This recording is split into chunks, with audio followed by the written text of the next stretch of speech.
టీఈలకు pretend reservation జాబితా ఇచ్చేవారు. ఇలా ఉండటం వల్ల టీటీఈలు రిజర్వేషన్ చేసుకున్న ప్రయాణికులు అదే స్టేషన్లో రైలు ఎక్కకపోయినా ఒకటి లేదా రెండవ స్టేషన్ వచ్చే వరకు ఎదురు చూసేవారు. కానీ ఆ పరిస్థితి ఇక మీదట ఉండదు.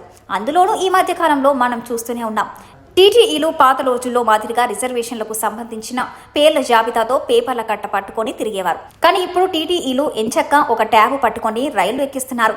ఏయో బోగిలో ఎవరెవరు ఎక్కారు, ఏ బెర్తులు ఖాళీ ఉన్నాయి, ఎవరికి వెయిటింగ్ లిస్ట్ ఉంది, ఎవరికి ఆర్ఏసీ ఉంది అన్న వివరాలు మొత్తం వారికి ఆ ట్యాబ్ ద్వారా తెలుసుకునే వీలుంటుంది. కాబట్టి మనం ఇక మీదట మనం ఎక్కాల్సిన రైలును ఏదైతే బోర్డింగ్ పాయింట్ సెలెక్ట్ చేసుకున్నామో అదే స్టేషన్లో తప్పనిసరిగా ఎక్కాల్సిందే.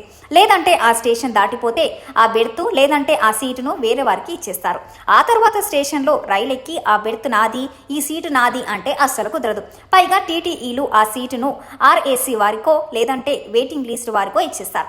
వారు అసలు కదలనే కదలరు కూడా.